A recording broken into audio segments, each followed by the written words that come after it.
All right, y'all, welcome back to Nature Walk Wednesday. We're down here in Etowah County, and this is a property I first looked at about 3 years ago, and tons of prairie species. Probably one of the better prairie remnant properties that I have found here in North Alabama. And this is antelope horn milkweed. And this is a really, really cool milkweed. See those milkweed beetles on it? All right, so this is a really low growing milkweed. They usually, see how that wants to lay over? They curve, spread out. There's a milkweed beetle on this one, but beautiful milkweed. We've already seen some red ring milkweed this morning. There's a butterfly milkweed out here, and we got a pretty cool surprise to show y'all here in a second. All right, so this behind us here, the only property that we know of in the state of Alabama with purple milkweed, and this is a new population of it that he's actually found on this property this year. There's how many different spots does it grow out here? I mean, five. There's now 5 different little spots this stuff pops up. Absolutely beautiful milkweed, purple milkweed, and yeah, does not grow anywhere else in the state of Alabama. This is the first time it was ever documented in the state of Alabama out here, I guess 3 years ago. I think when I first came out here to do that consult, we saw some that weren't in flower, and I was like, man, those leaves, that really looks like common milkweed. But I had you send me a picture whenever it flowered, and I was like, oh man, this is a milkweed that hasn't ever been documented. I think the closest population of milkweed is in like Georgia. I think it's over 100 miles away. So a really cool population here. This is absolutely incredible. We caught it in full bloom this year. We're not 75 feet from that. It's right at that little road. The skinny curvy plants. Yeah. And another 150 feet to the original one. And they're all on the same little weather creek. So I think they're upstream, and the seeds are floating in when we get flash floods, because they're all. So this is huge. It's not here. Yeah. And I'm telling you, I know that I'm out here. I would have not missed this. So we got this indigo shrub out here growing everywhere. Purple milkweed coming up all around it. But this landowner, he's got a lot of close canopy timber here. Well, he opened up this patch, I guess, what, a year ago, and this has come up. This population of purple milkweed is now able to flower. He hasn't seen it here in past years. So that's what we're going to do through this whole property, hopefully, is start opening up, bringing sunlight to the ground, because this prairie is going to return. And just incredible. This is what you're looking at, is the only population of purple milkweed in the entire state of Alabama. He's got 5 of these spots on this property. For sure. It's even if it was really common, it would be a beautiful plant. Pull that. All right, so Jake and I are on the Quiet Cats out here today, following the landowner around. That way 3 of us didn't have to cram in the front seat of a Ranger, dodging some limbs. But we're going to the second. Oh, this is the first spot I actually found purple milkweed out here. So I was here in the spring 3 years ago, and it wasn't in flower. Actually, here's a population of it too. That is really close. Yeah, that's like, as the crow flies, they're like 75 yards apart. Straight to it. Yeah, I mean, but see, look, you got some growing. One of these, the leaves are skinny and wavy. Yeah, it's weird. You see that there? You know, we theorized what's the first side over here that's in the shade got fat leaves, and because this was in the sun. But yeah. Now this new patch, but see, the leaves are. I always thought this was swamp milkweed, but it sure is purple. Like no, they are skinnier. They do look a little different. I was talking to Lee yesterday, and he was talking about how butterflies use the shape of the leaves to identify the plants. You know, whatever their host plant is, they use that. He was talking about how that might be a defense for how, you know, It's just he was just kind of throwing around the idea that it might be a defense, that they have different shaped leaves and they're trying to look like something else. Does the butterfly hurt the plant? They eat the plant? They'll eat the leaves. The caterpillars do. Okay, once they hatch, they eat. Okay. Yeah. I'm with you. It is weird how they're wavy and skinny and just, Yeah. I mean, some of them are real skinny. That's crazy. And then when we get over here to the original site, there's some of the biggest, fattest leaves. I mean, that one's almost, what, 3 foot tall right there. It's got a skipper on it.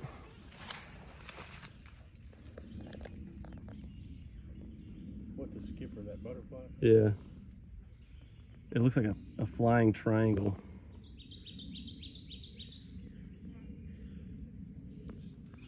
The northernmost for that plant and the southernmost for Yeah. So this is the first population, or the first spot we saw purple milkweed out here, and it wasn't flowering yet, but I saw milkweed growing here, and I saw this palmetto, and this is probably the northernmost range for the palmetto, and then the southernmost range for purple milkweed. So this might be the only place in the world where these two plants actually grow together. And you can see some purple milkweed flowering over there. But these are the backwaters. What is this? What river or lake is this? This will be Coosa River. The Coosa River. So these are the backwaters of the Coosa River. And you got these really cool little backwater streams up through here. And you can tell how all these flat bottomland savannas, these would have been way more open back in the day. And just tons of prairie species down here. I mean, you got stretch privet, you got that indigo shrub, you got frogs, you got tons of this these river oats, purple milkweed everywhere. And you can see where you get sunlight in here, you get tons of those river oats. But check this out, you got some pink root coming up right there next to this palmetto.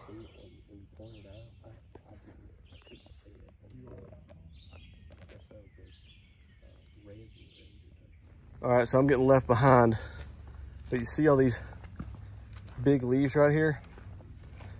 This is wild quinine, a prairie plant. Just beautiful flowers. Really beautiful plant. Look at those leaves. And right back there, we had a bunch of rattlesnake master. See how this used to be a savanna? And it just became closed canopy. This prairie is starving under here. Starving for sunlight. So we gotta get in here, start killing some of these loblollies, running some fires through here. You got these post oaks, these sprawling post oaks, and you got a bunch of loblollies in here choking them out. So this place needs some sunlight, bad. Look at this, this is Golden Alexander. We got some Scutellaria over there. Some skullcaps. This place, just crazy incredible. All these Mobile onions, I think those are Mobile onions popping up in there. What thistle is this, Jake? I think it's Carolina thistle or soft thistle. Beautiful stuff, man. That is beautiful. You got this lance leaf coreopsis in here. I think that's lance leafed. But look at this thistle. Look at that. Thistles are so unappreciated. Beautiful stuff. This place is that we've been to that was just so undeniably prairie. Yep. Good stuff, man. Short leaf. You showed me that short leaf right there. I've showed it off. Yeah. Pine cones on it.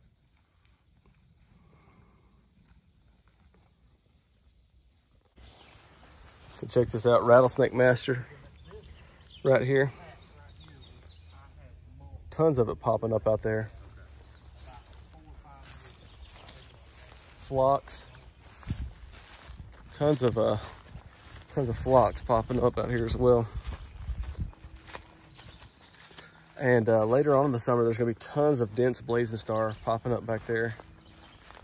But see those phloxes?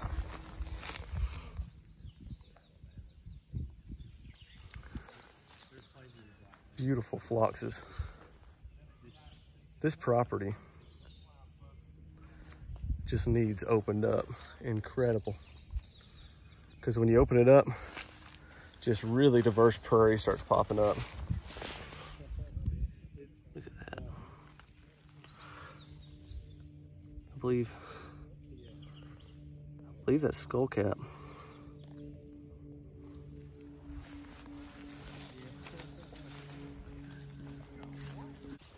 All right, so we're in another one of these fields now. I'm going to show y'all something real quick. But Jake just spotted another milkweed species over here that I haven't showed y'all yet today.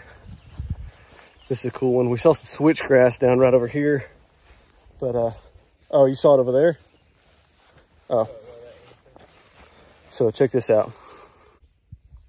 This is maybe one of the most beautiful of the milkweeds. This is red ring milkweed. Just incredible. Really cool native milkweed. This place has so many milkweeds on it. So one of the only issues with this place is all these food plots. They've been planted in food plot mixes, and all those food plot mixes always have this crap growing in it. Annual ryegrass. And it tends to take over these open areas and outcompete our forbs, because it's a cool season grass. It gets started really early in the spring and outcompetes all these natives. And so if you're planting food plots in your place, make sure your food plot mix doesn't have that annual ryegrass in it. They put it in there to make it look like that food plot mix is doing something, because that annual ryegrass will pop up literally in the bed of your truck. So they throw that crap in there so you think, oh wow, that food plot mix did something. And it took very little effort. I'm gonna buy it again next year, but that annual ryegrass is hardly good for anything. But man, look, wild quinine, rattlesnake master. Oh, a bunch of goat's rue, more rattlesnake master. Here's that goat's rue. Tons of wild quinine about to flower. There's some sensitive briar over here.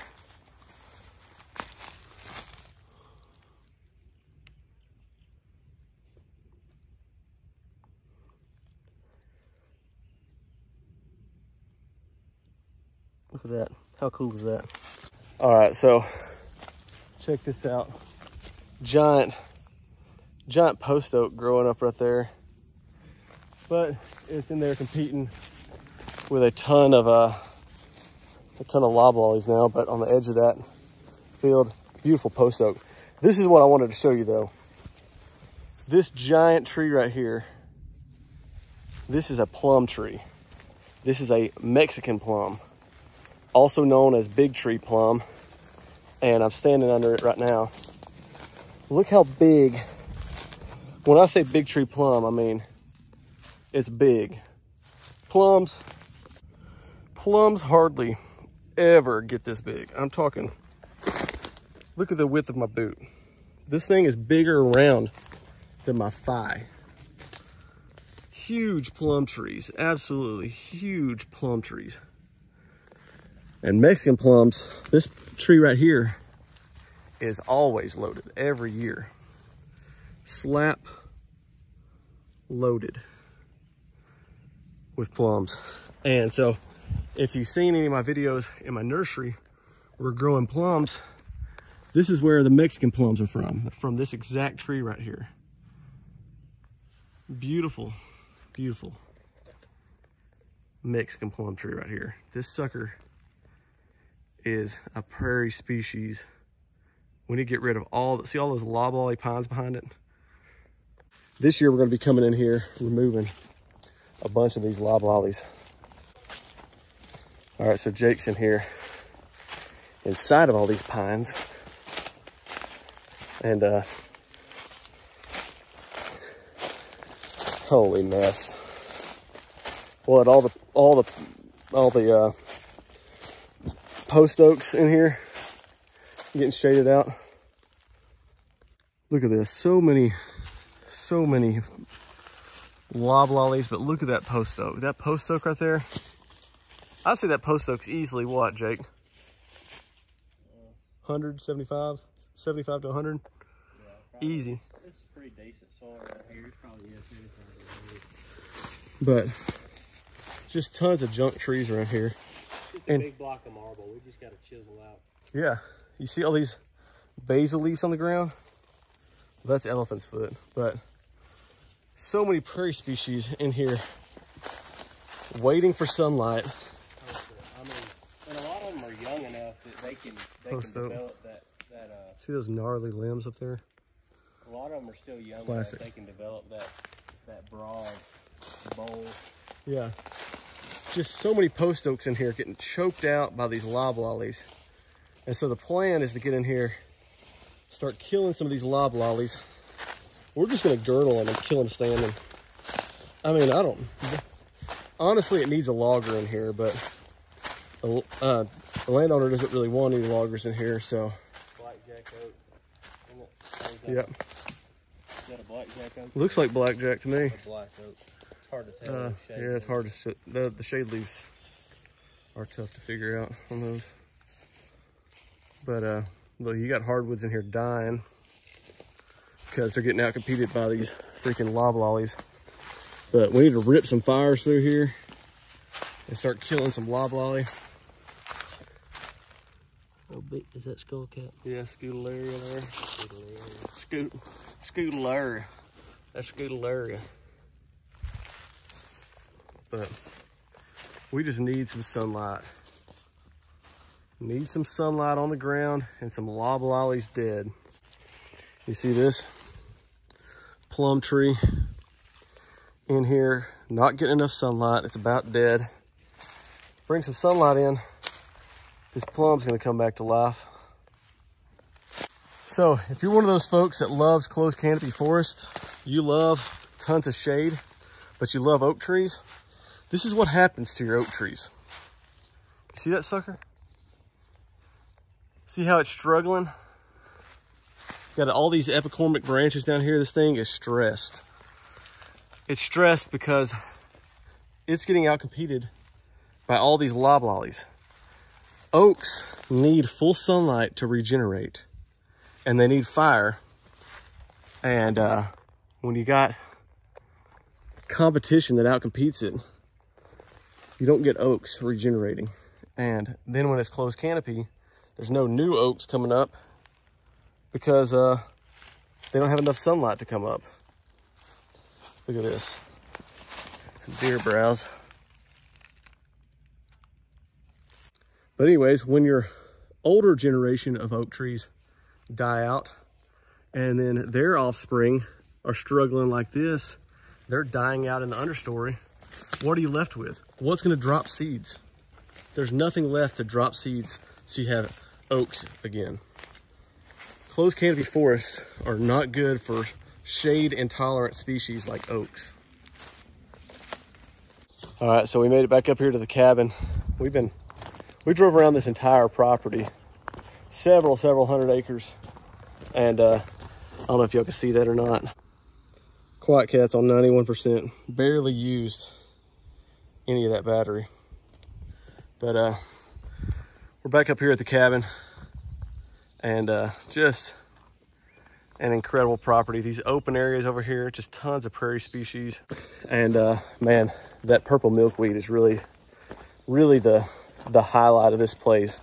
Only place in Alabama that stuff grows, and they've got huge populations of it here. Hundreds and hundreds of plants. And as we get in here and open up some canopy, we're gonna get some more purple milkweed in here. And so that's what, you know, a lot of y'all's Patreon dollars we're using on private lands like this. Yes, it's private land, somebody owns this, but it's populations of plants that are really important, like the purple milkweed. It's really significant. And making sure that this plant stays around for future generations, that's what the Native Habitat Project's all about. So we're using y'all's dollars and our blood and sweat to come out here and make sure these prairie species that aren't respected, that are getting destroyed, are able to stay around for future generations. So if y'all haven't checked out our Patreon, even if it's $1 a month, that would be awesome. We use every bit of it towards conservation efforts, just like this one, making sure rare plants stay around for future generations. But anyways, that's our Nature Walk Wednesday. Appreciate y'all watching these. If y'all have any recommendations or advice, what y'all want to see on these videos, let us know. We plan on making these for the long haul. We want to make a lot of longer format YouTube videos, and I think this is a great one to show y'all every week what we've got going on. But check this out. Beautiful, beautiful savannas here in Etowah County, Alabama.